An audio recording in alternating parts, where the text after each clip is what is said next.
May 5, 1821, 5:49 p.m. A converted barn on a volcanic rock 1,200 miles from the nearest land. 28 people watching a man die. The man was Napoleon Bonaparte, once Emperor of France, once master of Europe from the Atlantic to Russia, once commander of 685,000 soldiers. Now, bloated, yellow-skinned, vomiting black bile, gasping for breath in a damp room that reeked of death. From 70 million subjects to 28 witnesses, Count Henri Gratien Bertrand held one hand, Charles Tristan de Montholon held the other. Around them, British doctors, British officers, British soldiers, French servants. Everyone wanted to see the end. His breathing stopped. 30 seconds of silence, then restarted. Rattling. Wet. Dr. Arnott checked for pulse. Fading. Minutes left, maybe less. Outside, wind howled across the plateau. Rain hammered the windows. The South Atlantic crashed against cliffs 600 feet high. This was how empire ended. Not with a final charge. Not with a dramatic last stand. Just an old man dying slowly while the weather raged. But here's what makes this death matter 200 years later. This didn't start 6 years ago when they brought him here in chains. It started 9 years ago in Russia, when Napoleon made a decision that would kill 645,000 soldiers and doom his empire. And it won't end here, because Napoleon understood something his captors didn't. You can imprison a body, you can't imprison a story. And the story he was about to leave behind would prove more powerful than any army he'd ever commanded. This is how a defeated emperor won the only war that matters. The War for Memory, June 1812, the Niemen River. The eastern edge of Napoleon's empire. 685,000 men stood ready to cross into Russia, the largest army ever assembled in European history.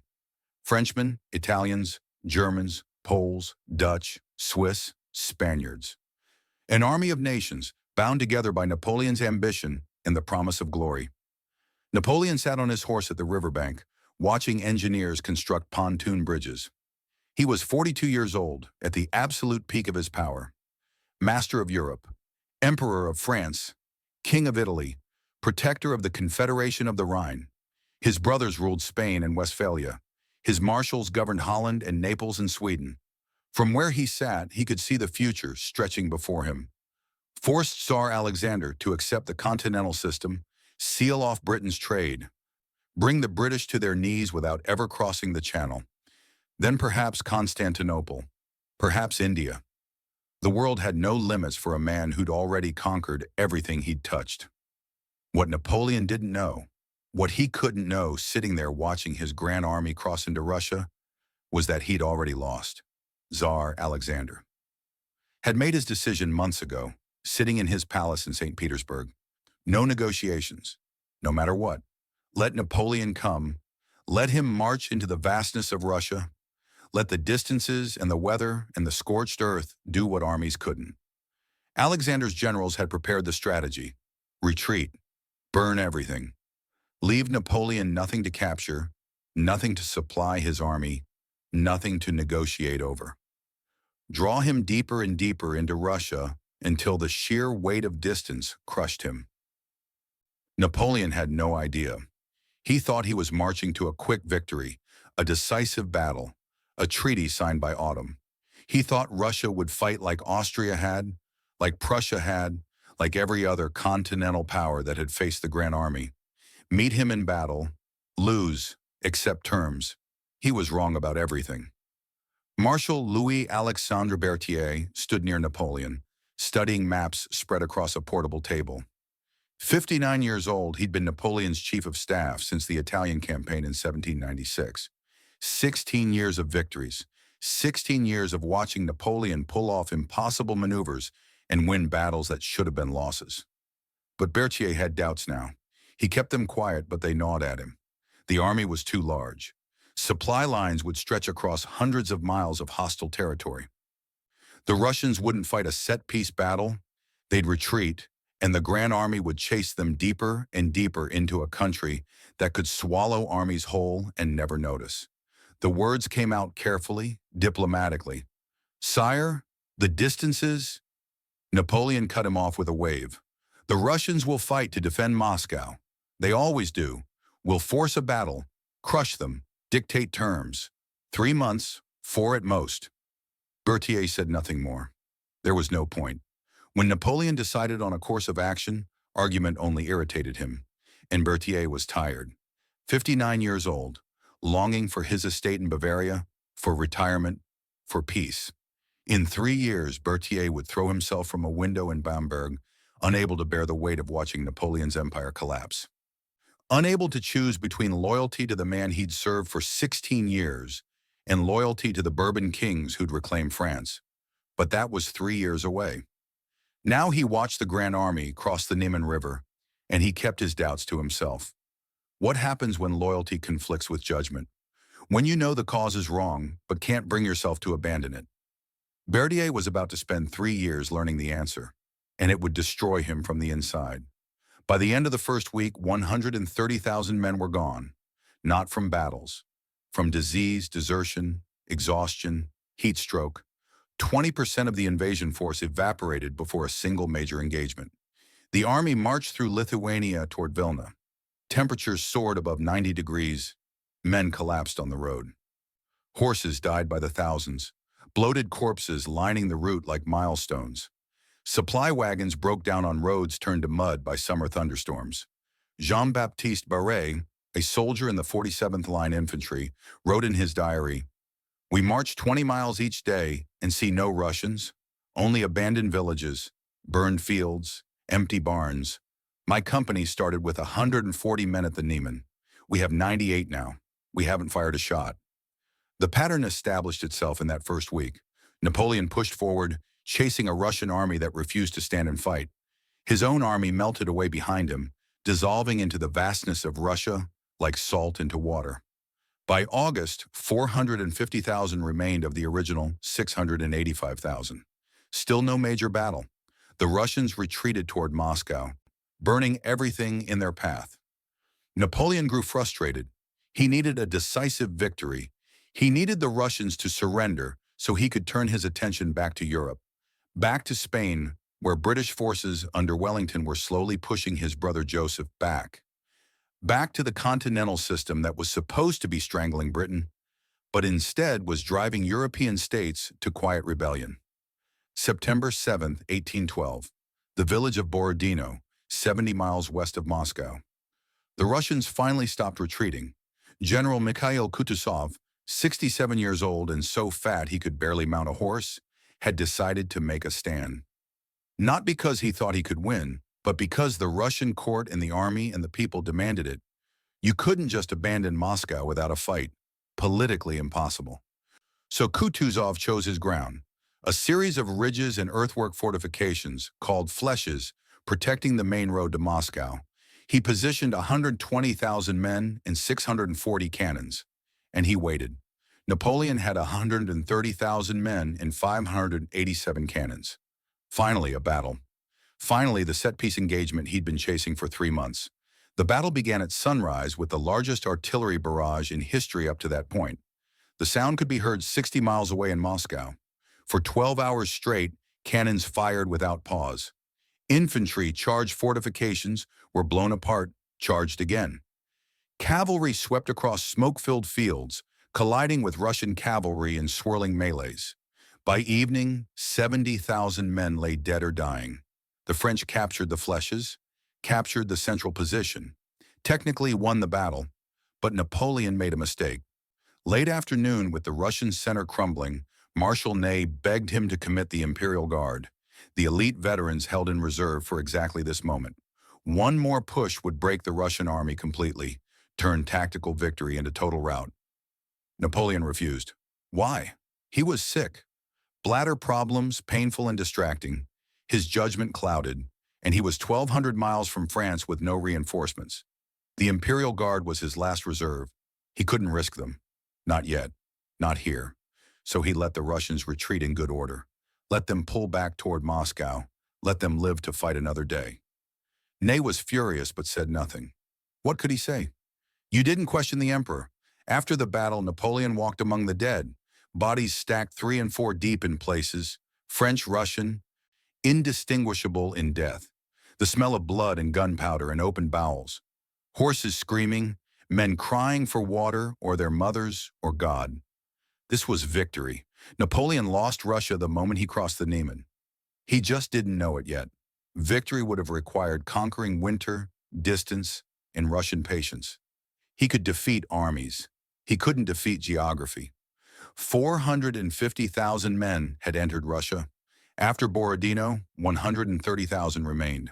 71% casualties in 11 weeks, and they still hadn't captured Moscow. September 14th, 1812. The Grand Army entered Moscow. The city was empty. 270,000 civilians had evacuated. The shops were closed, homes abandoned. Governor Fyodor Rostopchin had issued orders before leaving. Burn everything.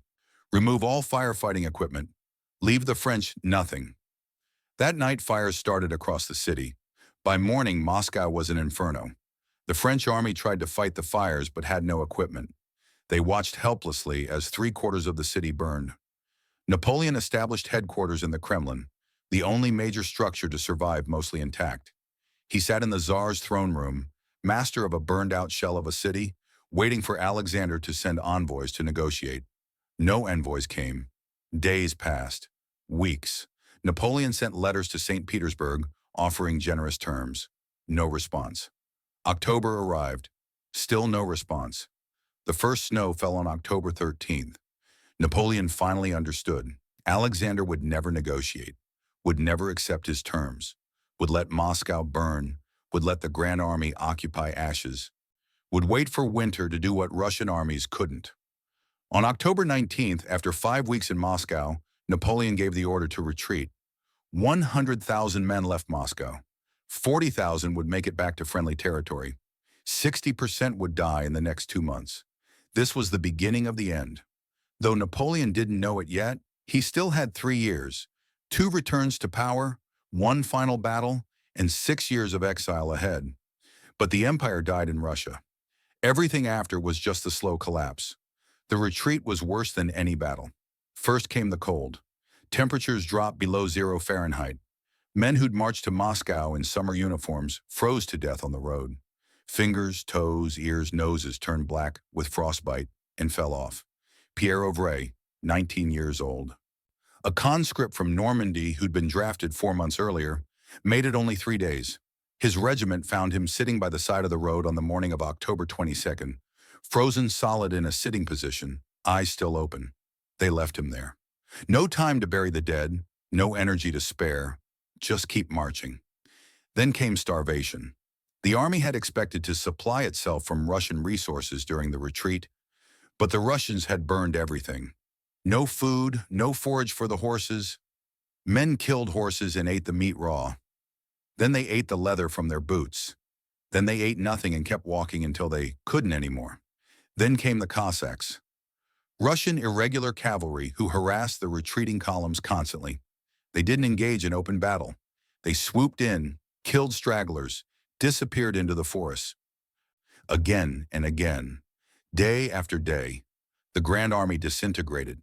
By early November, what remained wasn't an army anymore, just a mob of starving, freezing, desperate men stumbling west, hoping to reach Poland before they died. November 26th to 28th, the Berezina River. This should have been the end. The river was partially frozen but not solid enough to cross on foot. Russian armies converged from north and south to trap the French against the river. Napoleon had one advantage: General Jean-Baptiste Blay and his 400 engineers. They'd saved their bridging equipment when every other unit had abandoned theirs. For 2 days and nights, Blay's engineers stood waist-deep in freezing water, constructing 2 pontoon bridges under fire. Most developed hypothermia. Most died within weeks from the exposure. But they built the bridges. 50,000 men crossed. Prince Józef Poniatowski, commander of the Polish Corps, drowned when his horse lost footing on the icy riverbank. Thousands more drowned or were crushed in the panic. 10,000 wounded left behind were massacred by Russians, but 50,000 made it across. By December 14, 1812, when the remnants of the Grand Army finally staggered into friendly territory, 40,000 remained of the original 685,000. 94% casualties. The largest military disaster in European history up to that point. Napoleon left the army on December 5th, racing ahead by sleigh to reach Paris before news of the catastrophe. He needed to raise a new army before his enemies realized how vulnerable he was. Behind him, Marshal Ney led the rearguard. They called him the bravest of the brave. He would be among the last to cross back into Poland, protecting the retreat with a handful of exhausted veterans. In 3 years, Ney would command troops sent to arrest Napoleon after his escape from Elba. He would see Napoleon on a road in southern France and experience something that would answer the question Berthier had faced. What happens when loyalty conflicts with duty? But that was 3 years away. Now he led frozen soldiers through Polish snow, trying to save something from the disaster. Napoleon reached Paris on December 18th. He immediately began raising a new army. He had a genius for propaganda, for shaping narratives. Within weeks, the Russian disaster was being portrayed as a tragedy of weather and distance, not command failure. The emperor himself had fought magnificently. The army had been betrayed by early winter. Europe didn't believe him. In 1813, Prussia, Austria, Russia, and Sweden formed a new coalition. They smelled blood in the water. Napoleon was vulnerable for the first time in a decade. Napoleon fought brilliantly through 1813, winning battles at Lutzen, Bautzen, Dresden. But he couldn't replace losses fast enough. Each victory cost men he couldn't afford to lose. Each defeat brought his enemies closer to France. October 16, 1813, the Battle of Leipzig, the Battle of Nations. Napoleon's forces, 195,000 men. Coalition forces, 380,000 men. For 4 days they fought. On the final day, Napoleon's Saxon allies defected in the middle of battle, turning their guns on the French. The Grand Army broke and retreated. Casualties, 73,000. Napoleon pulled back to France. For the first time since the Revolution, foreign armies invaded French soil. Through early 1814, Napoleon fought a brilliant defensive campaign, defeating larger forces repeatedly through superior maneuver. Military historians still study the campaign of 1814 as a masterpiece of defensive warfare. But brilliance couldn't overcome numbers. The coalition kept advancing, kept bringing fresh troops, kept pushing toward Paris. Napoleon's marshals started to doubt. They had families, estates, lives beyond war. They'd followed Napoleon for glory and wealth. Now they faced only grinding attrition and eventual defeat. Marshal Auguste de Marmont, one of Napoleon's oldest friends, defected to the coalition on April 4, 1814. The betrayal broke something in Napoleon. He'd been betrayed by allies, by nations, by circumstances, but not by his marshals, not by his friends. On April 6, 1814, surrounded by remaining marshals at Fontainebleau, Napoleon announced he would abdicate. Marshal Ney led the intervention. "We won't follow you anymore. It's over." The others agreed. 20 years of loyalty gone, not from cowardice, from exhaustion, from the knowledge that continuing meant destroying France itself. This is what happens when loyalty destroys you from the inside. Ney would spend the next year trying to reconcile duty to the Bourbons with loyalty to Napoleon. The conflict would tear him apart. Napoleon had 4 options. First, fight to the death, refuse abdication, launch a guerrilla war, burn France before surrendering it. Second, commit suicide. The Roman solution, die with dignity rather than face defeat. Third, accept exile and disappear into history as a defeated tyrant. Fourth, accept exile but treat it as temporary, rebuild, return. On April 11, 1814, Napoleon signed the Treaty of Fontainebleau. He would abdicate, retain the title of emperor, and receive sovereignty over the island of Elba, a tiny island off the Italian coast, 27 miles long. The coalition powers congratulated themselves. They'd contained the Corsican ogre, exiled him somewhere small and harmless, where he could live out his days in comfortable irrelevance. They'd made the same mistake the British would make a year later. They thought exile would end the story. Elba should have been peaceful. The island had 12,000 inhabitants, 3 small towns, iron mines. Napoleon was given a house, an allowance of 2 million francs per year, a guard of 1,000 volunteers. He should have aged quietly into history. Instead, he planned 9 months on Elba, and Napoleon read every newspaper smuggled from France. He learned that King Louis XIV, restored to the throne by the coalition, was deeply unpopular. The French people resented foreign occupation. The army chafed under Bourbon officers who treated veterans of the Grand Army with contempt. Most importantly, France was still his army. The soldiers hadn't fought for the Bourbons. They'd fought for Napoleon, for glory, for the promise that merit mattered more than birth. They still wore his eagles on their standards. They still sang his songs. February 26, 1815. Night. The harbor at Porto Ferraio, Elba's main town. Napoleon stood on the deck of L'Inconstant, a small brig. Behind him, 6 smaller vessels. Total force, 1,028 men and 4 cannons. With this, he would reconquer France. The British commissioner assigned to watch Napoleon was at a party on the other side of the island. The French guards were sympathetic. The ship slipped out of harbor at dusk. By the time anyone realized Napoleon was gone, he was halfway to France. March 1st, 1815. The French coast, Gulf of Juan, near Cannes. Napoleon landed with his tiny force. They marched inland immediately, avoiding coastal roads where royalist forces might intercept them. The question that would decide everything. Would they shoot him? Napoleon was gambling everything on the belief that French soldiers wouldn't fire on their former emperor. That loyalty to him outweighed loyalty to the Bourbons. If he was wrong, he'd be captured or killed in the first engagement. The whole enterprise would end in a roadside skirmish, forgotten by history. March 5th, 1815. Outside Grenoble. The 5th Regiment of the Line blocked the road. 500 soldiers commanded by royalist officers with orders to arrest Napoleon on sight. Napoleon dismounted, walked toward them alone. His guard tensed, hands on weapons. This was the moment, fire or fold. Napoleon stopped 20 paces from the regiment, opened his coat, exposing his chest. His voice carried across the silence. Soldiers of the 5th, I am your emperor. If any man would shoot his emperor, here I am. Nothing. Seconds stretched. Then one soldier lowered his musket, and then another. Then the entire front rank. Someone shouted, "Vive l'Empereur!" The cry spread through the regiment like fire. Officers tried to maintain order, but their men were already breaking ranks, rushing forward, surrounding Napoleon. The 5th Regiment joined him. 1,028 became 1,128. The march to Paris became a triumphal procession. March 7, 1815. Marshal Michel Ney received orders from King Louis XIV. Take forces south, arrest Napoleon, bring him to Paris in an iron cage.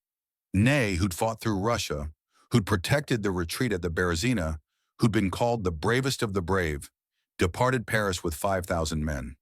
He meant to obey. He'd made his peace with the Bourbons, received titles and estates. He was done with Napoleon, done with wars, done with risking everything for one man's ambition. But as he marched south, desertion began. His soldiers heard Napoleon was coming. They remembered. 10 years of victories, 10 years of glory, 10 years when France dominated Europe, and they'd been part of something greater than themselves. By the time Ney's forces met Napoleon's near Auxerre, Ney had maybe 3,000 men left. The others had simply walked away. Ney rode forward to meet Napoleon. They faced each other on the road. 10 years of history between them. Russia, Leipzig, the abdication, the betrayal. Ney tried to speak, to explain, to justify his service to the Bourbons. The words tangled in his throat. His eyes filled with tears. The words came out broken, anguished. I tried to hate you. I told myself you destroyed France, that you had to be stopped. I tried. Napoleon said nothing, just looked at him. Ney's voice cracked. I can't do it. I'm sorry. He dismounted, knelt in the mud. His 3,000 soldiers cheered. This is what happens when loyalty conflicts with duty, when you know the cause might be wrong, but you can't bring yourself to abandon the man who gave your life meaning. Ney would carry this choice to Waterloo, and it would destroy him. The floodgates opened after that. All across France, units sent to stop Napoleon joined him instead. 5,000 became 10,000, became 25,000. March 20th, 1815. Paris. King Louis XIV fled to Belgium at midnight. By noon, Napoleon entered the Tuileries Palace. The 100 Days had begun. Napoleon believed Europe would accept his return. He'd learned from Russia. He'd learned from the mistakes of 1814. He'd return as a constitutional monarch, make peace with the coalition, rebuild France into a modern state. He was wrong again. The coalition powers declared him an outlaw, mobilized their armies. Wellington assembled British and Allied forces in Belgium. Blücher mobilized the Prussians. They would end this permanently. June 18th, 1815. A muddy field near the village of Waterloo in Belgium. Napoleon faced Wellington's army, 68,000 British, Dutch, Belgian, and German troops positioned on a ridge. Napoleon had 72,000 French troops. Somewhere to the east, Blücher approached with 50,000 Prussians. The question was timing. If Napoleon could defeat Wellington before the Prussians arrived, he'd split the coalition armies and have a chance. If the Prussians arrived first, he'd be outnumbered and destroyed. Everything came down to timing. The battle should have started at dawn. Napoleon had planned for dawn, but the ground was soaked from overnight rain. The artillery couldn't maneuver in the mud. He had to wait for the ground to dry enough for his cannons to deploy. 4 hours. He waited 4 hours. Those 4 hours waiting for mud to dry cost Napoleon everything. His throne, his freedom, his life. The empire ended because of weather.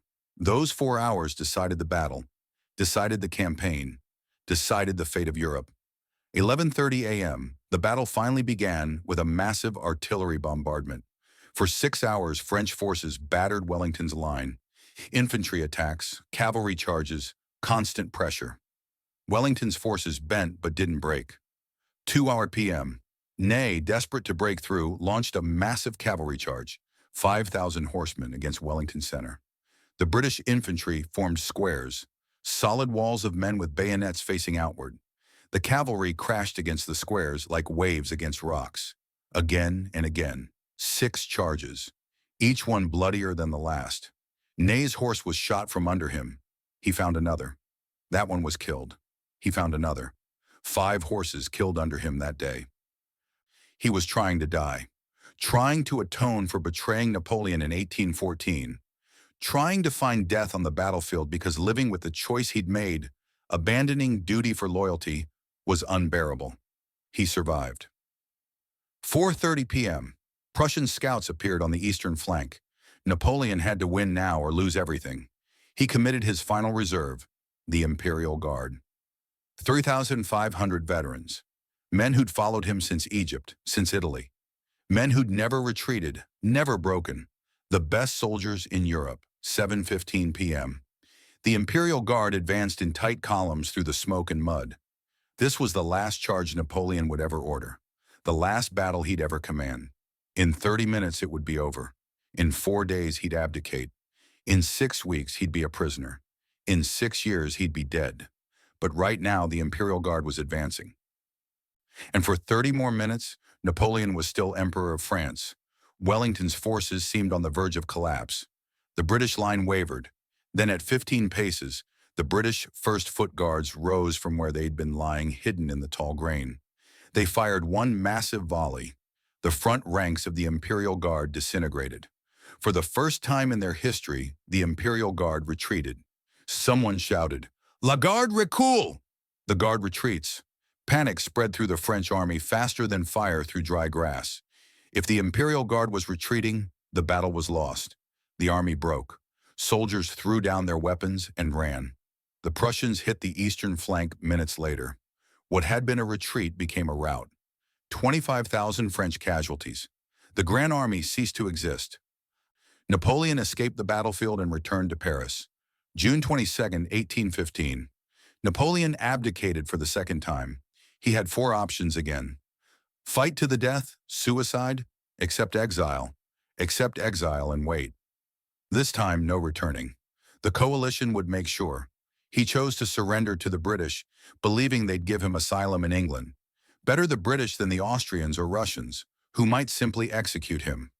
July 15, 1815. Napoleon boarded HMS Bellerophon. He thought he was negotiating the terms of asylum. He thought the British would treat him as a political refugee, give him a country estate, let him live out his days writing memoirs. The British had other plans. For 3 weeks, Napoleon lived on the Bellerophon, dined with British officers, charmed them with stories of his campaigns, discussed philosophy and literature and politics. July 24th. The ship anchored off Torbay on the English coast. Thousands of British civilians rowed out in small boats to catch a glimpse of the famous Bonaparte. They cheered. They called his name. They treated him like a celebrity, not a defeated enemy. Napoleon walked the deck, bowed, waved. He believed public opinion would force the British government to grant asylum. He was wrong one final time. August 4th, 1815. Admiral George Keith boarded the Bellerophon. He carried orders from the British government. Napoleon would not receive asylum in England. He would be exiled to St. Helena, a volcanic island in the South Atlantic, west 200 miles from the nearest land. Napoleon exploded. This was kidnapping. He was under British protection. He had rights as a political refugee. Keith's response was cold. "You're a prisoner of war. You have no rights except what we grant you." Napoleon spent the next 3 days writing furious protests, appeals to the Prince Regent, to Parliament, to the British people, all ignored. August 7, 1815. Napoleon was transferred to HMS Northumberland. 28 people agreed to follow him into exile. Count Bertrand and his family, Montholon and his wife, Las Cases and his son, Gorgo, Dr. O'Meara, household servants. Everyone who could abandon him did. Former marshals, former ministers, former friends. They had lives to rebuild, careers to resurrect under the restored Bourbons. 28 remained, August 8, 1815. The Northumberland departed for St. Helena. The voyage took 10 weeks. The first week, Napoleon stayed in his cabin, refusing to eat, refusing to speak. Depression swallowed him whole. Everything was gone. Everything he'd built across 20 years of campaigns, 2 decades of reshaping Europe, gone. By the 4th week, he emerged, started eating again, walked the deck, conversed with Admiral Cockburn and the British officers, performed. That's what he did. Performed the role of the noble exile, the tragic hero undone by fate and lesser men. Week 9. The South Atlantic. Empty horizon in every direction. Napoleon stood at the rail with Admiral Cockburn. The conversation turned to exile, to St. Helena, to what awaited him. Cockburn tried to be encouraging. "The island has a pleasant climate. The house is comfortable. You'll want for nothing." Napoleon's laugh was bitter. Except freedom, except purpose, except meaning. He stared at the endless ocean. The words came quietly, more to himself than to Cockburn. "A man can survive anything except irrelevance."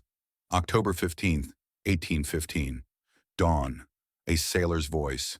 "Land ho!" Napoleon rushed on deck. St. Helena rose from the ocean like a fortress wall.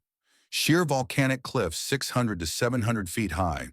Dark rock, no beaches visible from the sea. The entire island looked like a prison built by geology itself. Only one anchorage, Jamestown, a narrow valley cut into the cliffs. 500 buildings crowded into the valley, impossibly steep cliffs on either side. The British had fortified it like a medieval castle. Batteries of cannons pointed at the harbor. More batteries on the cliff tops. Napoleon studied the island through a telescope. The words came flat, emotionless. They chose well. October 17th. Napoleon disembarked at Jamestown. 3,000 British soldiers garrisoned the island, 3,000 men to guard one prisoner. The first few weeks he stayed in Jamestown, while his permanent residence was prepared. British officials treated him with distant courtesy. Watched him constantly. December 10th, 1815. Napoleon moved to Longwood House. Longwood sat on a plateau 1,800 feet above sea level, exposed to constant wind from the southeast trade winds. Originally a barn and summer house, hastily converted. The rooms were damp, wallpaper peeling, roof leaked. Wind rattled the windows night and day. Napoleon toured the rooms, counted them, calculated the space. His expression revealed nothing, but Bertrand saw his hands tighten. This was it. This was the empire reduced to its final form. A converted barn on a windswept plateau, miles of empty ocean in every direction, 3,000 soldiers watching his every move. Napoleon walked to a window. Outside, sentries paced. Beyond them, the plateau stretched away to cliffs and ocean. He stood there for a long time, silent. Bertrand approached quietly. "Sire?" Napoleon's reflection in the glass looked old. Older than 46 had any right to look. The words came so softly Bertrand almost missed them. "From here there is no escape except in how I'm remembered." He turned from the window, straightened. The performance began again. If they wanted to imprison him, fine. He turned the prison into a stage, his jailers into villains, his suffering into legend. He would lose every battle left to fight except one, and that would be enough. What Napoleon didn't know that December evening, the performance would last 6 years. The British would send a jailer specifically chosen to break him. His household would turn on itself. His body would betray him. He'd lose everything except the one thing that mattered. But first, he had to establish the routine, build the foundation, begin the war that would outlast all of them. Cracker December 1815. Longwood House. The first month. Napoleon established a routine immediately, not from discipline but from necessity. Without structure, the days would blur into meaningless succession. Without purpose, exile would become exactly what the British wanted: slow dissolution into irrelevance. He woke at 7 each morning, breakfast with Bertrand and Montholon, then dictation, hours of it, recounting campaigns, justifying decisions, shaping the narrative of his reign for posterity. Las Cases served as primary secretary, transcribing everything in detailed notes, hundreds of pages. The opening campaign in Italy, the Egyptian expedition, Austerlitz, Jena, Wagram. Every battle dissected, every maneuver explained, every victory framed as the triumph of revolutionary principles over reactionary monarchies. This was the war that mattered now, the war for memory. The British allowed visitors occasionally. Ships stopped at St. Helena on routes to India or the Cape. Officers came to Longwood to glimpse the famous Bonaparte. Napoleon performed for them, charming, erudite, philosophical. He spoke of his love for France, his regret over the loss of life, his hope for liberal reform across Europe. Every visitor left convinced the British were punishing a defeated enemy with unnecessary cruelty. Napoleon shaped each conversation carefully, planting seeds that would grow into sympathy across Europe.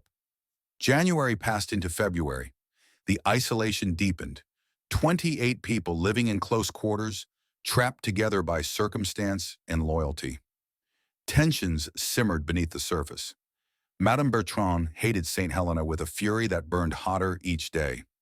She'd followed her husband into exile out of duty, but resentment poisoned everything. She snapped at servants, argued with Napoleon, made everyone around her miserable with her constant complaints about the wind, the damp, the food, the isolation. Gourgaud developed an obsessive jealousy toward Montholon. He suspected Montholon of manipulating Napoleon, of positioning himself as the primary confidant while undermining others. The suspicion had no clear evidence but fed on itself in the hothouse atmosphere of Longwood. Napoleon watched the household dynamics with growing concern. He needed these people. They were his link to the outside world, his witnesses, his collaborators in constructing the legend. If they turned on each other or abandoned him, the isolation would become unbearable. March 1816. The weather turned worse. The southeast trade winds blew constantly, howling around Longwood with a sound like distant screaming. The dampness seeped into everything. Clothes never fully dried. Books grew mildewed. The wallpaper, a hideous green pattern, peeled from the walls in strips. Napoleon's health began to show the first signs of decline. Nothing dramatic, just a persistent pain in his right side, difficulty keeping food down some mornings. He dismissed it as the climate, the stress, the poor quality of the food. Dr. Barry O'Mara, the British naval surgeon who'd agreed to serve as Napoleon's physician, examined him and found nothing definitive. probably digestive issues from the radical change in circumstances. Rest and bland food. Napoleon ignored the advice and continued dictating memoirs 8 hours a day. April 14, 1816. Everything changed. The new governor arrived. Lieutenant General Sir Hudson Lowe stepped off the ship at Jamestown with orders from London that were explicit and uncompromising. Napoleon Bonaparte was the most dangerous prisoner in the world. Security must be absolute. Escape must be impossible. The prisoner must be contained until natural death ended the threat permanently. Lowe was 46 years old, a career military officer who'd spent most of his service in administrative and garrison roles. Not brilliant but competent, not cruel but inflexible, the perfect bureaucrat to enforce regulations without mercy. April 17th. Lowe visited Longwood for the first meeting with his prisoner. The confrontation began immediately over title. Lowe addressed him as General Bonaparte. Napoleon refused to respond. He was Emperor Napoleon. The British could exile him but couldn't strip his title. If Lowe wouldn't use the proper form of address, they had nothing to discuss. Lowe's response came stiff, formal. His Majesty's government recognizes no imperial title. You are General Bonaparte, a prisoner of war. Napoleon turned his back, dismissed Lowe as if he were a petty functionary beneath notice. The pattern established itself in that first meeting. Lowe would insist on regulations. Napoleon would resist. Neither would compromise. The next 5 years would be psychological warfare fought through bureaucratic procedure. Lowe implemented the regulations systematically. Regulation 1. Visual confirmation twice daily. A British officer must physically see Napoleon to verify he hasn't escaped. Napoleon refused. He wasn't a common criminal to be checked like livestock. He barred the doors to his rooms and let British officers wait outside for hours. May 3, 1816. Lieutenant Thomas Harrison arrived at Longwood for morning verification. Napoleon locked himself in his study. Harrison waited outside the door. 1 hour, 2 hours, 3. Harrison was 26 years old, Oxford educated, son of a magistrate. He'd expected to see a monster. Instead, he was standing in a hallway waiting for an old man to open a door. Harrison couldn't leave without visual confirmation. Those were his orders, but he couldn't break down the door. That would be an international incident. He waited 4.5 hours. Finally, Napoleon emerged, walked past him without acknowledgement, and disappeared into the garden. Harrison made his report. Prisoner visually confirmed 1:30 p.m. That evening, Harrison wrote to his father, I understand he must be guarded, but the daily verification? It feels like we're breaking him on purpose, and I'm not sure that's justice. His commanding officer would later reprimand him for sympathizing with the prisoner. Harrison served out his rotation and returned to England. He never spoke publicly about St. Helena, but his letters, published after his death in 1868, showed a young British officer struggling with what he'd witnessed. We won the war, he wrote in 1817, but I'm not sure we won honorably. Lowe was furious about the 4-hour wait, but helpless. The regulations said visual confirmation, not cooperative verification. If Napoleon wanted to turn it into torture for the British officers, he could. Regulation 2. Movement restrictions. Napoleon could move freely within 12 square miles around Longwood, but only with a British officer escort. Beyond that boundary, forbidden. Napoleon loved riding, had ridden almost daily since his youth. Now the British were telling him he needed a babysitter to leave his house. He stopped riding entirely. Let his horses grow fat in their stalls. Better to give up the pleasure than accept British supervision. Regulation 3. Correspondence censorship. All letters to and from Longwood would be opened and inspected. Any content deemed inappropriate would be blacked out or the letter confiscated. Napoleon began writing in code. Simple substitution ciphers, historical references only his correspondents would understand. The British censors caught maybe half of it. June 1816. Lowe ordered a fence built around Longwood's garden. Napoleon erupted. The fence made the prison visible, undeniable. Before, he could pretend the restriction was voluntary, that he chose to stay near the house. The fence destroyed the pretense. June 12th. Confrontation. Napoleon met Low in the garden as workers prepared to install the fence.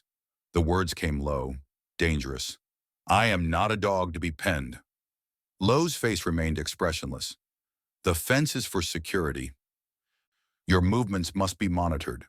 "Then monitor them, but I will not live inside a fence like an animal. The fence will be built regardless of your objection." Napoleon stared at him. 5 seconds. 10. The air between them crackled with mutual hatred. Two men locked in a battle neither could win, neither could abandon.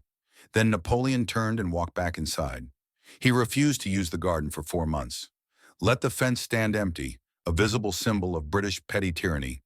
Every visitor saw it and understood. This wasn't necessary for security. This was punishment. Napoleon won the propaganda war through simple refusal. The British could build fences, implement regulations, restrict his movements, but they couldn't make him comply with grace.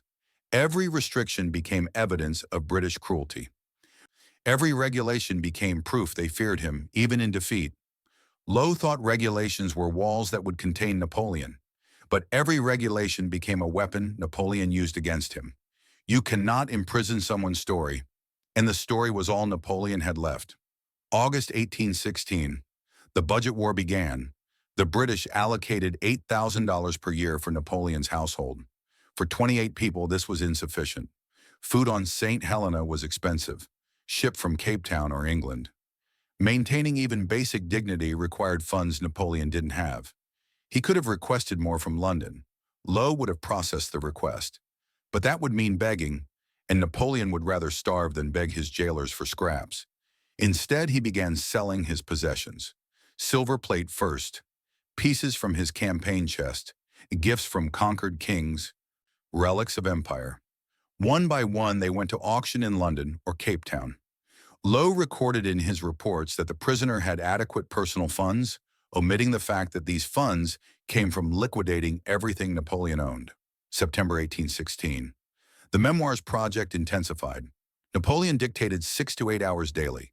Las Casas transcribed everything in shorthand, then converted it to longhand in the evenings. Hundreds of pages accumulated. The strategy was sophisticated. Napoleon wasn't writing objective history. He was constructing a narrative. France's revolutionary ideals threatened the old monarchies of Europe. They united to crush reform. Napoleon fought to defend progress against reaction. He lost militarily but won morally. It was propaganda, but propaganda mixed skillfully with truth. Napoleon had spread the Napoleonic Code, had promoted merit over birth, had challenged the divine right of kings. That he'd also crowned himself emperor and killed millions in pursuit of personal glory got buried under layers of revolutionary rhetoric. The memoirs weren't just Napoleon's revenge, they were his survival. Each page was proof that he still mattered, that his story deserved telling, that exile couldn't erase him. October 1816. The household continued to fracture. Gourgaud's jealousy toward Montholon festered. He became convinced Montholon was having an affair with Napoleon. No evidence, just suspicion fed by isolation and proximity. Madame Montholon, meanwhile, seemed unusually close to Napoleon. They took walks together, had long private conversations.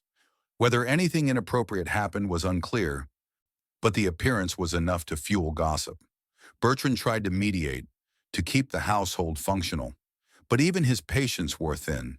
His wife's constant misery made life unbearable. His loyalty to Napoleon battled with his desire to escape St. Helena and return to France. Napoleon navigated these tensions with the skill he'd once used to manage coalitions of rival nations, flattering Gourgaud, confiding in Bertrand, keeping everyone close enough to be useful, but not close enough to threaten the fragile equilibrium. November 25, 1816. Disaster. British guards intercepted letters Las Casas was smuggling off the island. The letters contained uncensored accounts of life at Longwood, descriptions of British treatment, material for future publication. Guards burst into Las Casas's room at dawn, the sound of doors crashing open. Boots on wooden floors. Las Casas scrambled awake, heart pounding. The guards tore through his belongings. The smell of their sweat mixed with the musty odor of old papers. They found letters wrapped in oilcloth, hidden in a false bottom of his trunk. Las Casas felt his main notebook, hundreds of pages, under his pillow. Tried to slide it beneath the mattress. Too late. A guard grabbed it, flipped through pages. His expression changed as he realized what he was holding. The taste of bile in Las Casas's throat. Fear. This wasn't just his exile ending. This was Napoleon's story being confiscated. But the guard focused on the letters. Missed a second notebook hidden in Las Casas's son's baggage. Lowe acted immediately. Las Casas was expelled from St. Helena. He could take his son, but nothing else. They departed December 3rd on the next available ship. Napoleon lost his most educated companion, his primary secretary, the man transcribing the memoirs that would shape his legacy. But Las Casas took his notebooks, 400 pages of detailed daily accounts that would become Memorial de Sainte Helene, published in 1823. What Las Casas was leaving with would change everything. Those notebooks would become the most influential book of the 19th century after the Bible. Notes that would shape how millions understood Napoleon. Lowe thought he'd contained a security breach. He'd actually ensured Napoleon's propaganda would reach Europe with even greater impact. December 3rd. Las Casas boarded the ship to Cape Town, then England. Napoleon watched the ship disappear over the horizon. His hand gripped the iron railing of the garden fence. The metal was cold. The wind was constant. The isolation was now complete. 23 people remained at Longwood, December 1816 into January 1817. Napoleon sank into depression after Las Casas's expulsion. He stopped dictating, stopped taking walks, spent days in bed, curtains drawn, refusing to eat. Bertrand grew alarmed. This wasn't grief over Las Casas. This was something deeper, the crushing weight of understanding that this was permanent. No escape, no reversal, just years and years of this until death. Montholon slowly coaxed him back, reminded him the memoirs mattered, reminded him that giving up meant letting the British win completely. By February, Napoleon emerged from the depression and resumed dictation. But something had changed. The performance required more effort. The mask slipped more often. March 1817. Gourgaud and Montholon's feud exploded. It started over something trivial, seating arrangement at dinner. Gourgaud felt Montholon manipulated Napoleon into slighting him. He confronted Montholon after the meal. The argument escalated. Accusations flew. Gourgaud claimed Montholon was a parasite positioning himself as primary heir. Montholon suggested Gourgaud's jealousy bordered on madness. Napoleon intervened before it became physical. But the damage was done. The household was poisoned. Madame Bertrand stopped speaking to Madame Montholon. The servants took sides. Every interaction became laden with tension. By early 1818, Gourgaud couldn't take it anymore. The combination of isolation, feuds, and Napoleon's dismissive treatment finally broke him. He requested permission to leave. Napoleon granted it coldly. March 1818. Gourgaud departed St. Helena. He left bitter, feeling betrayed. He'd followed Napoleon into exile out of loyalty and received nothing but neglect and insults. 19 people remained at Longwood, July 1817. The portrait incident. A painting arrived from Europe. Napoleon's son, the King of Rome, now 9 years old. A gift from sympathizers in Austria. Lowe demanded to inspect the portrait before allowing it into Longwood. Security regulations required examination of all items entering the prisoner's residence. Napoleon refused. It was a portrait of his child. The British had no right. Lowe insisted. Regulations were clear. The standoff lasted 3 months. The portrait sat in a customs warehouse in Jamestown, while Napoleon and Lowe fought through intermediaries. Finally, in October, Napoleon allowed the inspection under protest. The portrait contained no contraband, no hidden messages. It was simply a painting of a boy. But Napoleon had won another propaganda victory. Every newspaper in Europe reported the story. British so paranoid they wouldn't let a father receive a portrait of his son. November 1817. Dr. O'Mara's position became untenable. O'Mara was caught between two masters, officially employed by the British military, answerable to Lowe, but treating Napoleon, which required patient trust. Lowe suspected O'Mara of being too sympathetic to Napoleon. O'Mara's reports described genuine health problems, criticized Longwood's climate and conditions. Lowe interpreted this as political bias rather than medical assessment. The conflict escalated through early 1818. Lowe demanded O'Meara sign statements that Napoleon was exaggerating his illnesses.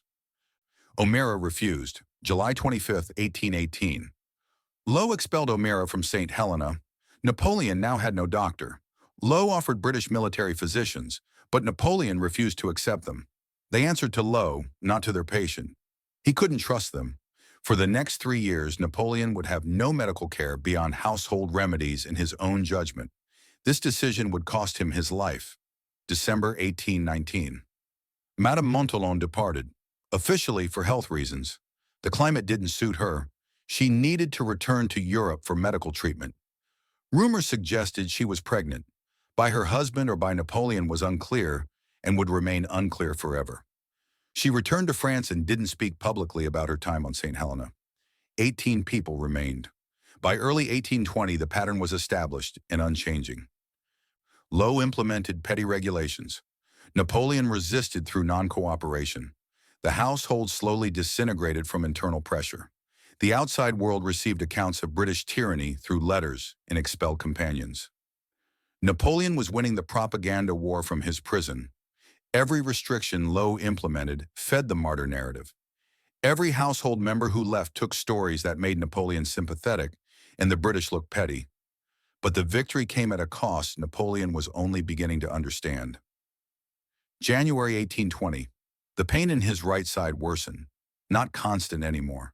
Persistent, sharp when he moved certain ways, accompanied by nausea that came and went without pattern. He mentioned it to Bertrand but dismissed it as the climate, the stress, the isolation. He was 50 years old. Bodies hurt at 50, especially bodies that had spent 20 years on campaign, sleeping in tents, riding through snow and heat. Nothing to worry about, except it got worse. March 1820. He couldn't keep food down. Toast and broth, that was all his stomach would accept. Anything richer came back up within hours. His appearance changed. Weight gain in the abdomen, strange bloating that made him look pregnant. But his face grew gaunt, cheeks hollowing. His skin took on a yellowish tinge. Bertrand urged him to accept a British doctor. Napoleon refused. He didn't trust British physicians to treat him honestly. They'd probably poison him to hasten his death and spare Britain the expense of maintaining Longwood. The paranoia wasn't entirely irrational. Years of isolation, constant surveillance, bureaucratic warfare with Lowe. It distorted judgment, made conspiracy seem plausible, but refusing medical care was killing him faster than any poison could. July 1820. Napoleon looked 65. He was 51. His legs grew thin while his abdomen swelled larger. He moved slowly, carefully like an old man. The pain came more frequently now, sharp enough to make him gasp. He still dictated memoirs, but only a few hours daily. The rest of the time he lay in bed or sat in a chair staring at nothing. Montholon watched the decline with growing alarm. This wasn't natural aging. This was disease. But Napoleon wouldn't listen, wouldn't accept help, wouldn't acknowledge that his body was failing. November 1820. Bertrand's journal entry. His Majesty cannot walk without assistance. His abdomen is greatly swollen. His skin has taken on a yellow cast. His eyes are dull. I fear the end approaches sooner than expected. Napoleon had 16 months left. He didn't know it. October 1820. Brief rally. The pain lessened for 3 days. Napoleon ate a small meal without vomiting. Took a short walk in the garden. Montholon grew hopeful. Perhaps it was passing. Perhaps he'd recover. Napoleon knew better. His voice came quietly without emotion. My body is giving me a moment to prepare. That's all. 3 days later, the pain returned worse than before. January 1821. Napoleon summoned Bertrand, Montholon, and Marchand. He wanted to dictate his will. It took 3 days, interrupted frequently by pain. The opening made his position clear. I die before my time, murdered by the English oligarchy and its hired assassin. Whether he truly believed he'd been poisoned or was making one final propaganda strike was unclear. Perhaps both. He left detailed instructions. Autopsy to determine cause of death. Burial on St. Helena, but with hope his remains would eventually return to France. Distribution of his possessions among loyal followers. The will was witnessed, signed, sealed. 16 months of command reduced to this. Dividing silver plate and camp equipment among 18 people. Napoleon's voice was steady when he finished. I've lived 51 years, been emperor, commanded millions, reshaped Europe, lost everything. I'm ready to rest. But the disease wasn't finished with him yet. February through April 1821. The final deterioration. The pain became constant, sharp, burning, centered in his right side but radiating through his abdomen. Morphine barely touched it. He vomited black bile. Blood, the doctors would say later, his stomach eating itself from the inside. March 25th, he requested Abbe Vignali, made confession, took communion. Whatever his private beliefs, he would die within the church. That mattered, not for salvation, but for history. Dying with last rites meant dying in grace. The legend required it. April 1821. Delirium set in. He spoke in Italian about his childhood in Corsica, spoke in French, giving orders to armies that no longer existed, called for Josephine, dead since 1814. The British finally sent Dr. Arnott to examine him. Arnott diagnosed advanced stomach cancer, prescribed calomel, mercury-based medicine that did nothing except add mercury poisoning to the list of toxins destroying Napoleon's body. May 1st. Napoleon lost consciousness. The vigil began. Bertrand and Montholon took positions on either side of the bed. The others gathered. Servants, soldiers, British observers. 28 people crammed into the small room watching. May 2nd, 3-4. He continued breathing, shallow, irregular gasps. No consciousness. Just the basic autonomic functions, keeping the body alive while everything else shut down. May 5th, 1821. Dawn, still breathing. The watchers took turns resting, but someone always remained. This was history. When Napoleon Bonaparte died, there would be witnesses. His death would be documented, verified, certified. 11 a.m., still breathing. 2 p.m., still breathing. 5 p.m., the wind outside intensified. Rain hammered the windows. Inside, 28 people stood in silence. The empire had died in Russia in 1812. The emperor ended here in 1821. But what came next would prove more powerful than either. 5:30 p.m., the breathing pattern changed, very shallow now. Long pauses between breaths. 5:45 p.m., everyone unconsciously leaned forward. 5:49 p.m., Napoleon took one final breath, held it, released it slowly. Nothing followed. Dr. Arnott stepped forward, checked for pulse, shook his head, silence for 30 seconds. Then Abbe Vignali began prayers for the dead. The man who'd commanded 70 million was gone at 51 in a converted barn on a rock in the South Atlantic. Outside, rain continued. Wind howled. The sentries paced, unaware the prisoner they'd guarded for 6 years no longer required watching. Inside, 28 people surrounded the body. Some cried, some prayed, some just stared. The British killed the man, but the man had already built the myth. And myths don't need the body to survive. They need people to remember. And people never stop remembering. Within hours, the British would perform an autopsy. Within days, they'd bury him in an unmarked grave. Within months, his companions would scatter, carrying his story across Europe. Within years, that story would reshape how an entire generation understood power, ambition, and the price of greatness. The man was dead. The myth was about to be born, and the myth would prove more powerful than the man ever was. May 6, 1821, 2 o'clock in the afternoon, the billiard room at Longwood House. 17 people crowded into the room to witness the autopsy. British doctors, French companions, British officers as official observers. Everyone wanted to see what had killed Napoleon Bonaparte. Dr. Archibald Arnott led the British medical team. Dr. Francesco Antomarchi represented the French household. The political tension was immediate. The British needed an autopsy report that showed natural death. The French needed evidence to support Napoleon's claim of British-inflicted murder. The body lay on the billiard table, covered by a white sheet. Arnott made the first incision. The examination took 4 hours.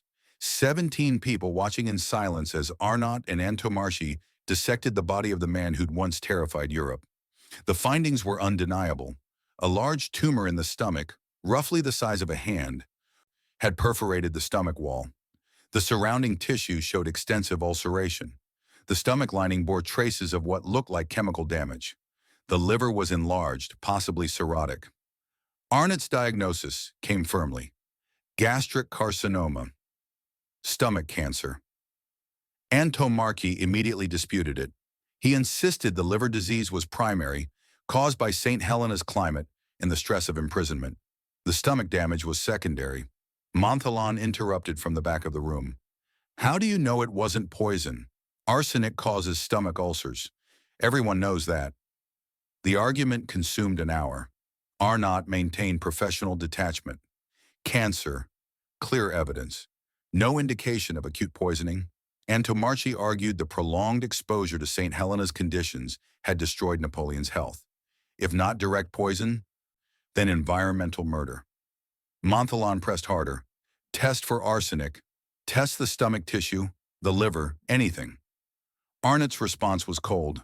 We have no equipment for such tests, and the findings are clear enough. Cancer killed him. They agreed to disagree. Both doctors signed the autopsy report with reservations attached. Arnott, natural death from gastric carcinoma. Antomarchi, death from liver disease caused by imprisonment conditions. Possible poisoning cannot be ruled out. The truth about what killed Napoleon Bonaparte would remain disputed for the next 140 years, and then in 1961 everything would change. But first the mystery deepened. Dr. Arnott gathered tissue samples in sealed jars. Standard procedure.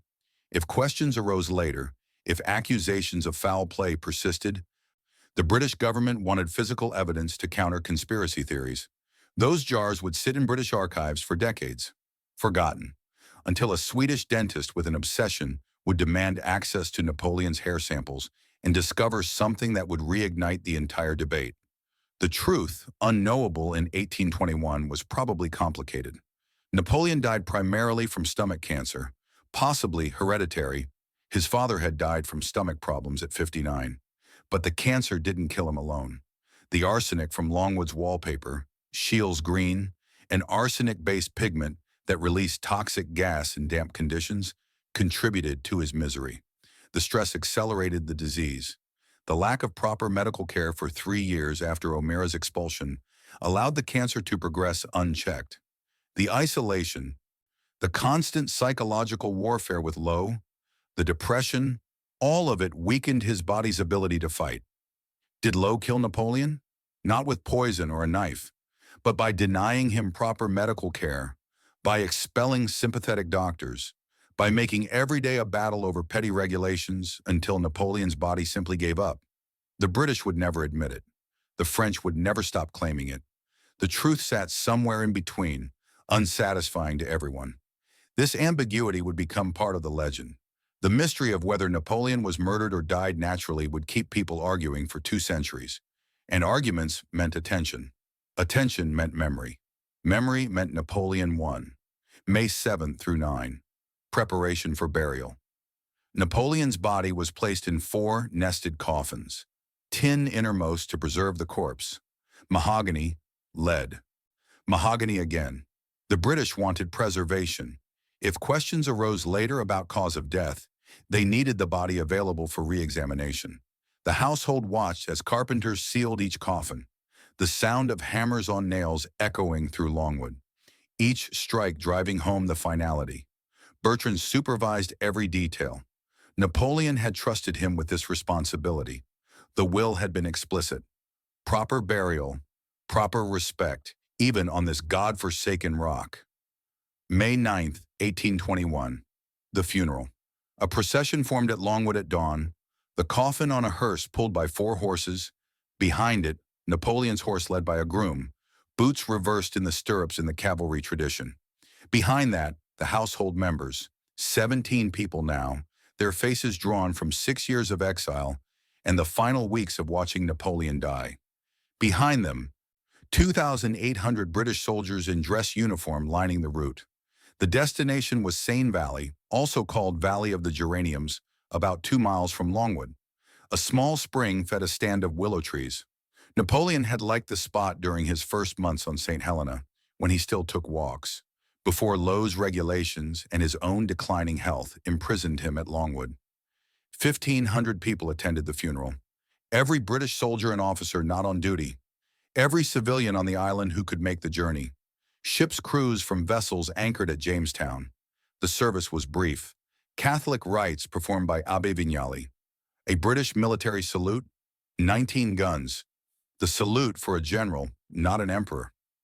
The coffin lowered into the ground. Then came the problem of the tombstone. The British governor wanted it to read, Napoleon Bonaparte. Bertrand insisted, Emperor Napoleon. Neither would compromise. The British refused to acknowledge his imperial title even in death. The French refused to deny it. The argument lasted hours. Voices raised. Accusations of dishonor traded back and forth. Finally exhausted, they reached an ugly solution. Leave the grave unmarked. For 19 years, Napoleon's grave would have no name, just blank stone. Visitors would know where he was buried. The spring, the willows. The location wasn't secret, but the grave itself gave no indication who lay beneath. Bertrand stood over the blank stone, fists clenched. This is wrong. Petty and small and wrong. France deserves to bring him home. But Bertrand had no power. None of them did. They were witnesses to indignity, unable to prevent it. The British soldiers marched back to their posts. The household returned to Longwood to begin packing. Their exile was over. Napoleon's was eternal. The household began to disperse within months. Bertrand returned to France in late 1821. He immediately began organizing his journals of the St. Helena years for publication. 6 years of daily observations, Napoleon's conversations, the conflicts with Lowe, the slow deterioration. The journals appeared in 1822 and became immediate bestsellers. French readers devoured accounts of Napoleon's final exile, the British treatment, the petty regulations that had made his life miserable. Bertrand grew wealthy from the publications, bought an estate, lived comfortably until 1844. His loyalty to Napoleon, maintained through 6 years of isolation and indignity, secured his reputation and his fortune. His wife, who'd hated every moment on St. Helena, finally found happiness back in France. She never spoke of the island again. Some prisons you escape by simply refusing to remember. Montholon returned in 1821 as well, published his own memoirs in 1823, which were more dramatic and less reliable than Bertrand's. He portrayed himself as Napoleon's closest confidant in the final years, the trusted advisor who'd held Napoleon's hand as he died. Whether he'd poisoned Napoleon remained a question no one could definitively answer. His behavior during the autopsy, the insistence on testing for arsenic, the loud accusations, could have been genuine concern or masterful misdirection. He inherited significantly from Napoleon's will, enough to live comfortably. If he had poisoned Napoleon, he took the secret to his grave in 1853. Gourgaud, who'd left in 1818, published his journals in 1822. More critical than the others, showing Napoleon's pettiness and cruelty alongside his genius. The tantrums when things didn't go his way. The casual dismissal of people who'd sacrificed everything to follow him, but still sympathetic. Still presenting Napoleon as a tragic figure destroyed by lesser men. Even Gourgaud's bitterness couldn't erase the fundamental truth. Napoleon had been extraordinary, and what the British did to him on St. Helena diminished Britain more than it diminished him. The servants, Marchand, Ali, others, returned to France with small pensions from Napoleon's will. They gave interviews, wrote shorter accounts, contributed to the growing pile of St. Helena literature. Ali the Mamluk, who'd served Napoleon since Egypt, died in poverty in 1840. He'd refused to sell or profit from his connection to Napoleon. Some forms of loyalty don't calculate return, but one account mattered more than all the others combined. Las Caisses' Memorial de Sainte-Hélène appeared in 1823 and changed everything. 8 volumes, thousands of pages of daily conversations, historical analysis, Napoleon's commentary on his campaigns and his reign. The book became the most influential text of the 19th century after the Bible. It was propaganda disguised as historical record. Las Caisses had shaped every conversation to support specific narratives. Napoleon the reformer, Napoleon the champion of merit and progress, Napoleon, the victim of reactionary monarchies, afraid of change. The book portrayed Napoleon as a man who'd spread the Enlightenment at sword point, who'd given Europe the Napoleonic Code, equality under law, careers open to talent, who'd fought to destroy the old order of hereditary privilege, that Napoleon had also crowned himself emperor, reinstated slavery, and killed 3 to 6 million people in his wars. These facts appeared but were buried under avalanches of justification.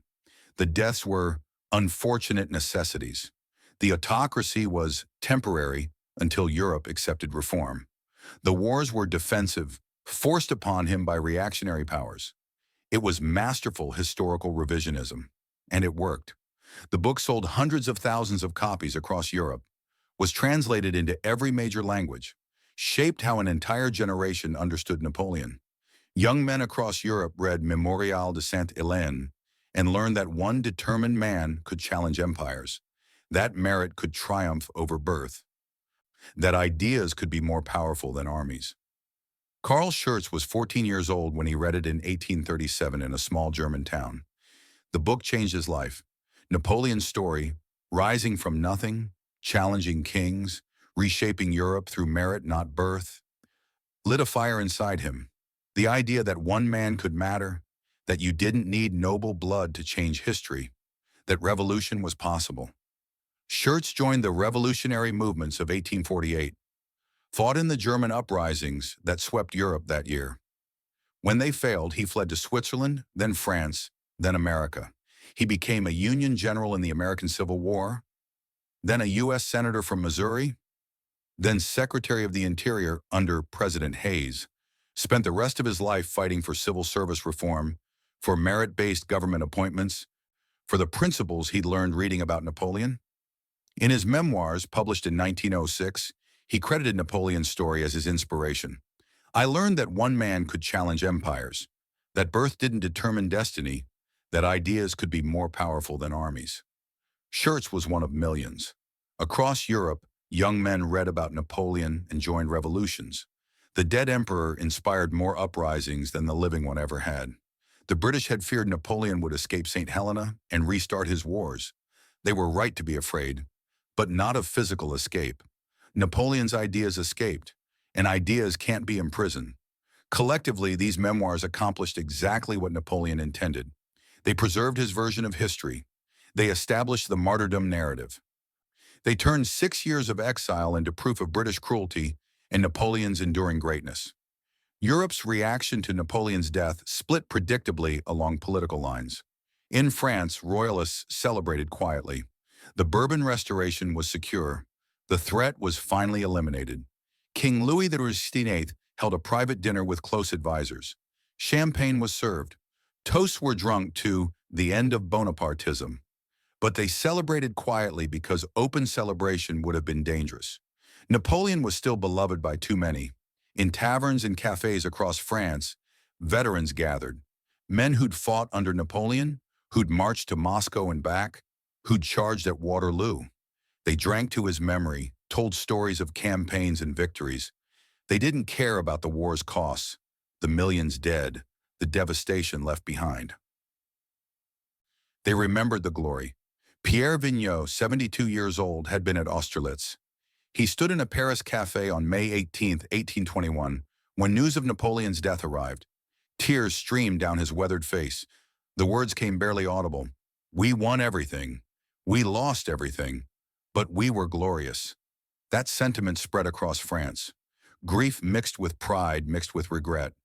What might have been if Napoleon had won at Waterloo, if he'd stopped after defeating Austria and Prussia, if he'd never invaded Russia. In Britain, relief mixed with grudging respect.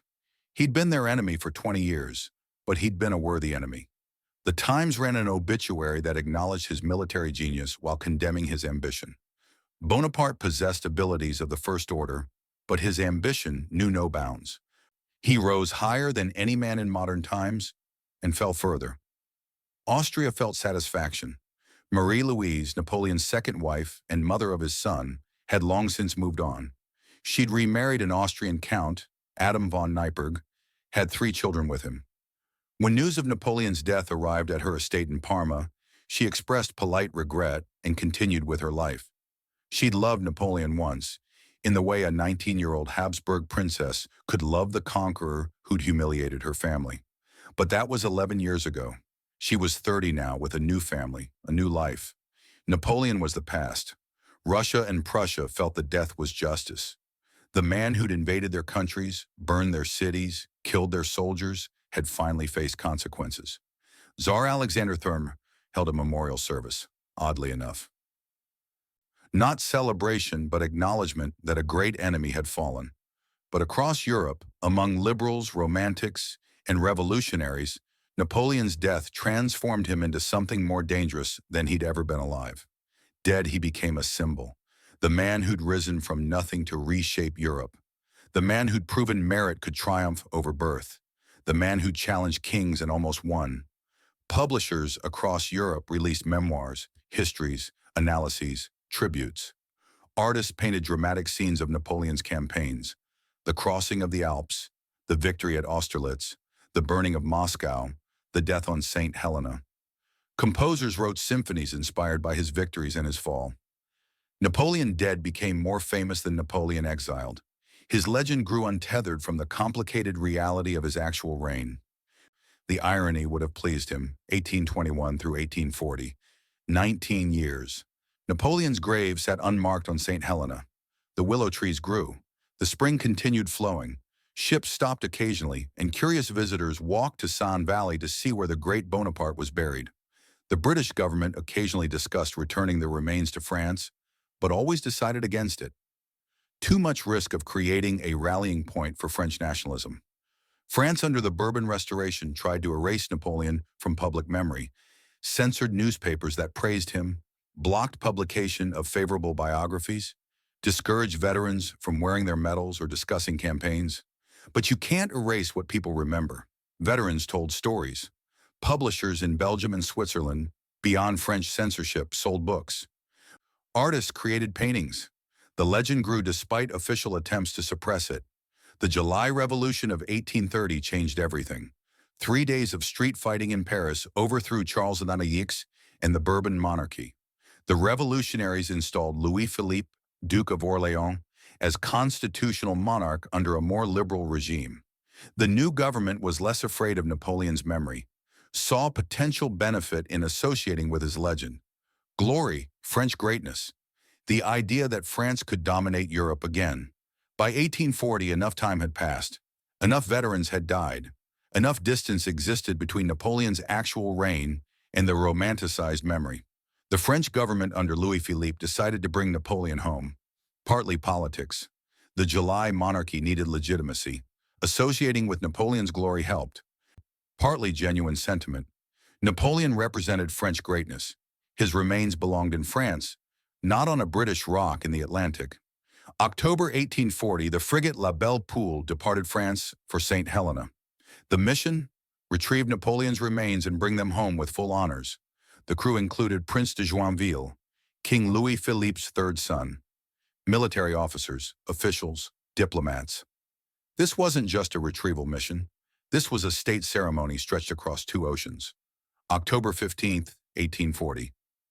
La Belle Poule anchored at Jamestown, exactly 25 years to the day since Napoleon had arrived as a prisoner. The symmetry was almost too perfect, as if history itself had a sense of dramatic timing. The British government cooperated fully. Governor Middlemore welcomed the French delegation. Arrangements were made. The exhumation would occur immediately. St. Helena had served its purpose. Keeping Napoleon's grave there now looked petty rather than necessary. Better to let him go and be done with it. October 15th, 1840. Night. The exhumation. British and French officials gathered at Seine Valley by torchlight. The scene looked medieval. Dancing shadows, the sound of shovels on earth, the smell of damp soil and willows. Workers removed the blank tombstone carefully. It would be preserved as a relic, proof of British pettiness. They dug down through earth. 1 foot, 2 feet, 3 feet. The sound of shovels hitting wood. General Gourgaud, who'd served under Napoleon and left St. Helena in bitterness in 1818, attended the exhumation. He'd returned to France, published his critical but sympathetic journals. and never stopped regretting how things had ended. Now he stood in darkness, watching workers unearth Napoleon's coffins, and 22 years of complicated feelings overwhelmed him. The workers lifted the outermost mahogany coffin. Heavy, 4 men struggling with the weight.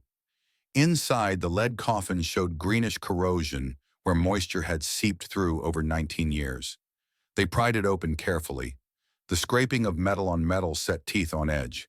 Inside that, the inner mahogany coffin, damaged badly, wood soft with moisture and time. Inside that, the tin coffin. This was the seal that had preserved everything. Workers cut through the tin seal, a soft hiss as air pressure equalized after 19 years.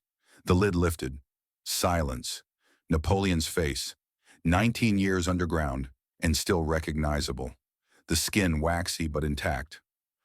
The uniform, the green uniform of the chasseurs of the guard, still holding color. The hands crossed on the chest exactly as they'd been positioned in 1821. A small silver crucifix rested on his chest. Gourgaud's vision blurred. He tasted salt, tears. He'd last seen this face alive in 1818 when he'd left St. Helena angry and bitter, feeling betrayed. Now he was weeping. Around him, French officers and sailors stood in silence, some crying openly, some staring, all trying to comprehend that the man who'd commanded them was still here, still somehow present after 2 decades in the ground. One French officer reached out, touched Napoleon's hand through the coffin opening, then pulled back, shocked at his own impulse. General Bertrand's son Henri attended representing his father, who died in 1844. Henri was 11 when his family had departed St. Helena in 1821. He'd grown up on stories of the exile, the suffering, his father's unwavering loyalty. Now he looked down at Napoleon's preserved face and broke down sobbing. They transferred the body to a new ebony coffin with extraordinary care. Like moving something sacred, the old tin coffin would be preserved. The uniform left exactly as it was. The new coffin was sealed and carried to La Belle Poule. October 18, 1840. La Belle Poule departed St. Helena. The voyage home took 2 months. The ship traveled slowly, respectfully, as if carrying not just remains, but the weight of history itself. December 15, 1840, the return. La Belle Poule anchored at Cherbourg. Napoleon's coffin was transferred to a river barge for the journey up the Seine to Paris. Word had spread across France. Napoleon was coming home. December 15th. Paris, morning. Over 1 million people lined the streets. More than had witnessed his coronation in 1804. More than had watched any event in French history. Veterans of the Grand Army, now in their 60s and 70s, arrived in Paris from across France. They wore old uniforms that no longer fit, tailored for bodies 30 years younger, for men who hadn't yet survived Russia or Leipzig or Waterloo. They stood along the Champs-Élysées, silent, waiting. The procession began at 11 a.m. First came military bands playing funeral marches, then cavalry units in full-dress uniform, then infantry formations, thousands of soldiers. Then the hearse.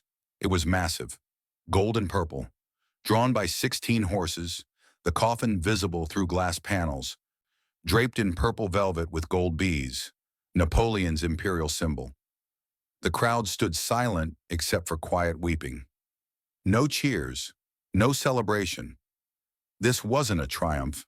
This was grief and memory and recognition of everything that had been lost.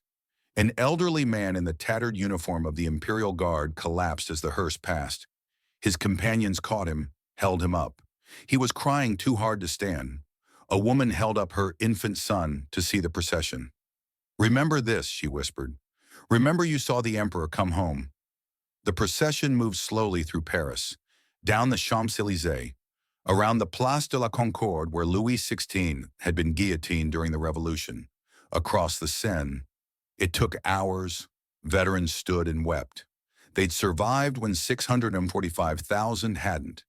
They'd made it home from Russia, from Leipzig, from Waterloo. They'd outlived their emperor, and now they were watching him return in a coffin. What had it all been for? The wars, the deaths, the glory? Pierre Vigneault, now 91, stood on the Champs-Élysées leaning heavily on a cane. He'd been at Austerlitz. He'd seen Napoleon at the peak of his power. Now he watched the coffin pass and whispered the same words he'd said in 1821. We won everything. We lost everything. But we were glorious. That was all that remained. The memory of glory, the knowledge that they'd been part of something larger than themselves, even if it had ended in disaster. The procession reached Les Invalides, the military complex with its golden dome, at dusk. The massive dome gleamed in the fading light. The building had been commissioned by Louis XIV in 1670 as a hospital for wounded soldiers. Now it would become Napoleon's final resting place. The coffin was carried into the church through massive bronze doors. The interior was draped in black and gold. Thousands of candles, the scent of incense. The ceremony was magnificent. All of France's political and military elite attended. King Louis Philippe himself delivered the eulogy, praising Napoleon's military genius and administrative reforms while carefully avoiding mention of the costs. But the real ceremony was outside, in the streets, where veterans stood and remembered, where ordinary French citizens tried to understand what Napoleon had meant, why they'd followed him, why they'd forgiven him, why they still loved him despite everything. The coffin was placed in a temporary vault while the permanent tomb was constructed. That would take 21 years. But Napoleon was home. The permanent tomb took until 1861 to complete. The design was extraordinary.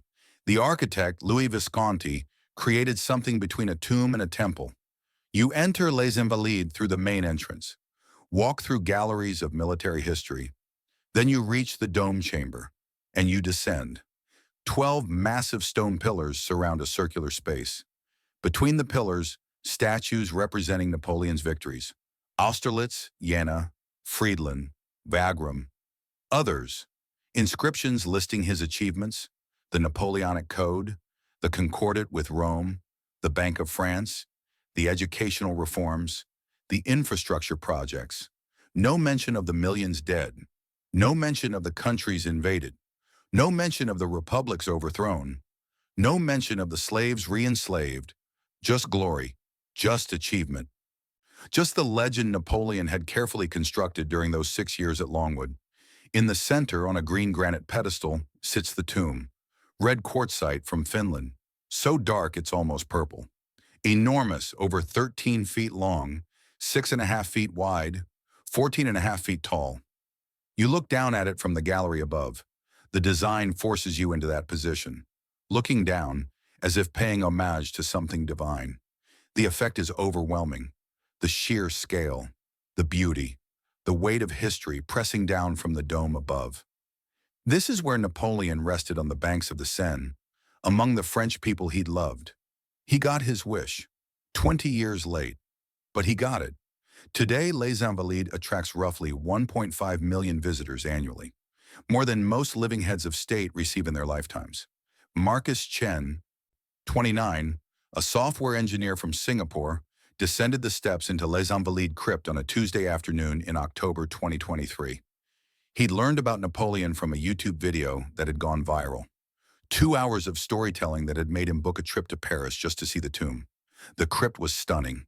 The massive pillars, that enormous red quartzite sarcophagus, the sense of descending into something sacred, into a space designed to inspire awe.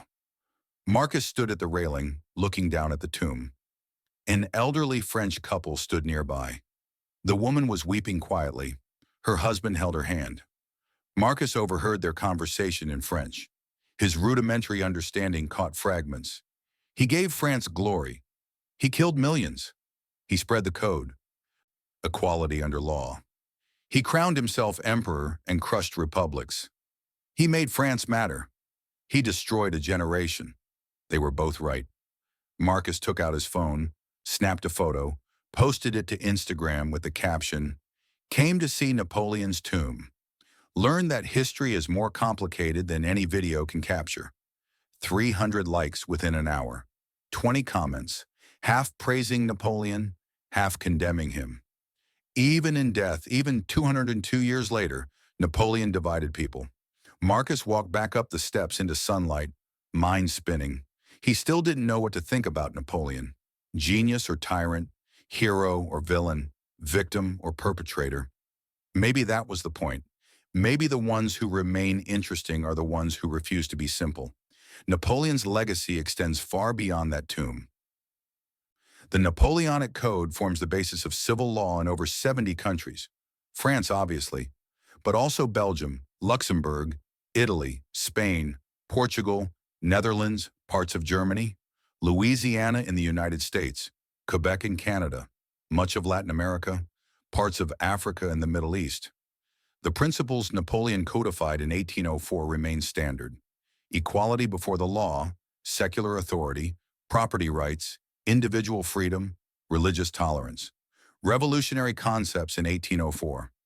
Basic civil rights today. Military academies worldwide still study Napoleon's campaigns, his tactics, his strategies, his mistakes. The core system allowing independent unit operation, combined arms coordination between infantry, cavalry, and artillery, living off the land for supply, central position strategy to defeat enemies one by one. Maneuver warfare, prioritizing movement over frontal assault, concepts he pioneered or perfected that remain fundamental to modern military doctrine.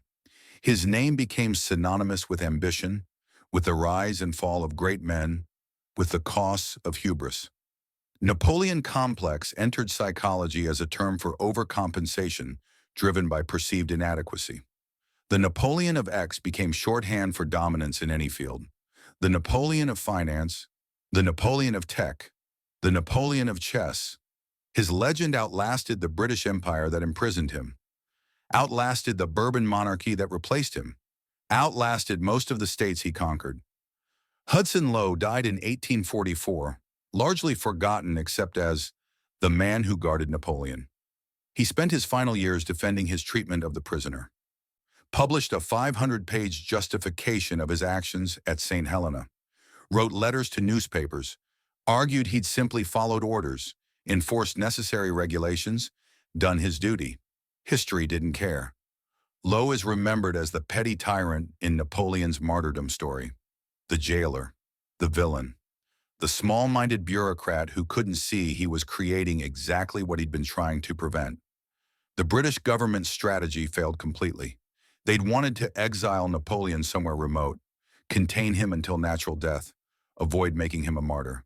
They controlled his body. He controlled his story. And in the end, the story mattered more. But here's the pattern Napoleon proved that still matters in 2024. You cannot destroy someone's legacy by controlling their body.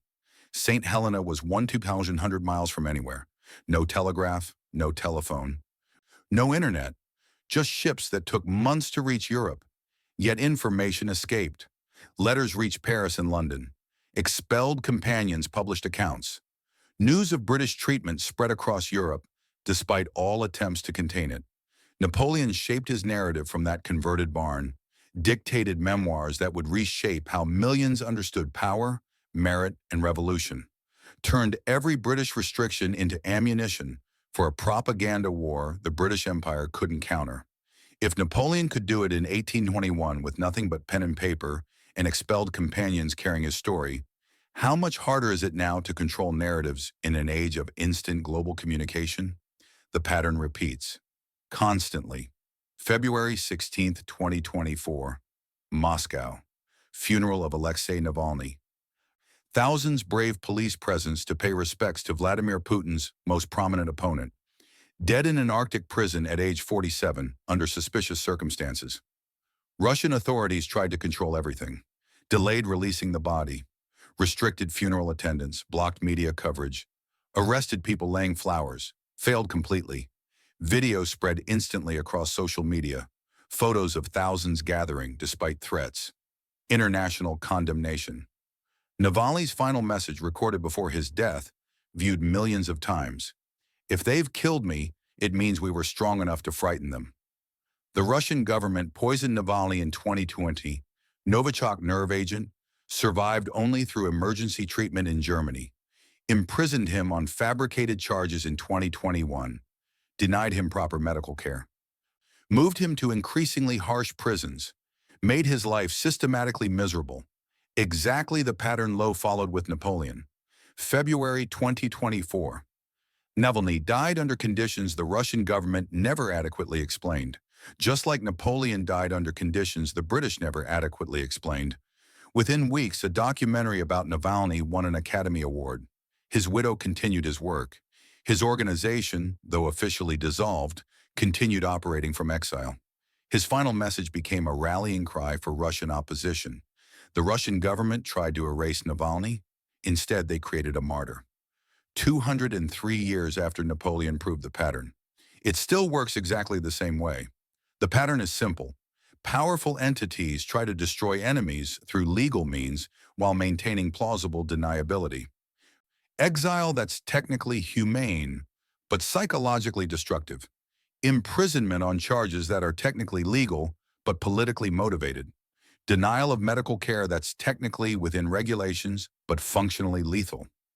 Systematic humiliation that doesn't qualify as torture, but destroys people just as effectively. Napoleon proved you can't control someone's legacy through physical control. You need to control their story, and stories escape. Navalny proved the pattern still holds. Julian Assange's treatment proves it. Edward Snowden's exile proves it. The pattern repeats throughout history, across cultures, in different political systems. Legacy is the revenge of the defeated on the victors. Napoleon lost every physical battle after Russia, lost his throne, lost his freedom, lost his life, but he won the memory war. And memory is the only battlefield where victory lasts forever. Contemporary historians see Napoleon as complex and contradictory, not simple hero or simple villain, but both simultaneously. Achievements. He stabilized post-revolutionary France after a decade of chaos, created an enduring legal framework that spread equality under law across Europe, promoted meritocracy over hereditary privilege, reformed education, creating the lycée system that still exists, built infrastructure, roads, bridges, canals, spread Enlightenment ideals of rational government. Crimes. He started or continued wars that killed 3 to 6 million people. Soldiers, civilians, entire villages burned, families destroyed. He overthrew republics he claimed to defend, the Italian republics, the Dutch Republic, Switzerland, reinstated slavery in French colonies in 1802, 8 years after the revolution had abolished it, because sugar plantations were profitable and he needed money for wars. Ruled as an autocrat despite revolutionary rhetoric, suppressed dissent systematically, censored newspapers, imprisoned critics, created a police state. The question becomes, can you separate achievement from atrocity? Can Napoleon's legal code justify his wars? Can his promotion of merit excuse his tyranny? Can his military genius offset the millions dead? There's no clean answer, which is exactly why the debate continues 2 centuries later. Napoleon's wars killed 3 to 6 million people. That's roughly the population of Maryland and Virginia combined. Gone for one man's ambition. The 645,000 who died in Russia, that's more than American combat deaths in World War II, Korea, Vietnam, and the entire War on Terror combined, in 6 months, for one campaign that achieved nothing. When he died on St. Helena, isolated and humiliated, was that justice? Maybe. The case for justice. Traditional punishment for defeated tyrants is execution. The British spared his life, gave him a house, servants, food, the chance to live naturally until disease took him. The case for cruelty. 6 years of systematic humiliation, daily inspections like a criminal, movement restrictions, correspondence censorship, budget limitations forcing him to sell possessions, denied proper title, denied proper medical care after O'Mara's expulsion, living in damp, toxic conditions with arsenic-laden wallpaper, constant surveillance, psychological warfare over petty regulations. Both are true. Napoleon deserved punishment for the millions dead, the republics destroyed, the wars of conquest disguised as liberation. But the British didn't execute him. They destroyed him slowly, systematically, with bureaucratic precision. That's arguably worse. It's calculated, deliberate, and maintains an appearance of civility while inflicting systematic psychological torture. This became the template. Destroy someone, while keeping your hands technically clean. Guantanamo Bay. Prisoners held without trial for decades. Enhanced interrogation. That's technically not torture. Legal, clean, deniable. Black sites, secret prisons, extraordinary rendition. All conducted within legal frameworks carefully constructed to provide cover. Political imprisonment worldwide. Navalny in Russia, Uyghurs in China, countless others. Legal charges, fair trials in name only. Conditions that systematically break people without qualifying as abuse. The pattern Napoleon experienced, powerful entities destroying enemies through legal means while maintaining plausibility, continues. And it continues to fail at the one thing it's designed to achieve: controlling the narrative. Because Napoleon was right about one thing. You can imprison a body, you can't imprison a story. So here we are, 203 years after Napoleon died in that converted barn. His tomb at Les Invalides attracts 1.5 million visitors annually. His legal code governs 70 countries. His military tactics are still studied. His name is still spoken. And the debate over what he meant still rages. Was he a tyrant? Yes. Was he a genius? Yes. Did he kill millions? Yes. Did he spread ideas that liberated millions? Also yes. Great men do terrible things. Terrible men do great things. Napoleon was both. And that's what makes him impossible to forget and impossible to forgive. The British thought they'd contained him by exiling him to St. Helena. They controlled his body. He controlled his story. And in the end, the story mattered more. From that damp room at Longwood, Napoleon dictated memoirs that would reshape how an entire generation understood power, merit, and revolution. From that prison, he won a propaganda war that the British Empire with all its resources couldn't counter. He lost every physical battle left after Russia, but he won the memory war. And memory is the only battlefield where victory is permanent.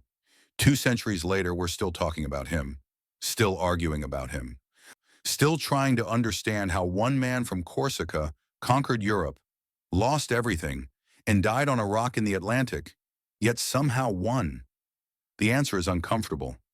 Legacy is the revenge of the defeated on the victors, and Napoleon understood legacy better than any commander in history. He commanded 70 million Europeans and died with 28 witnesses. But today, millions know his name. Millions visit his tomb. Millions debate his meaning. Students study his campaigns.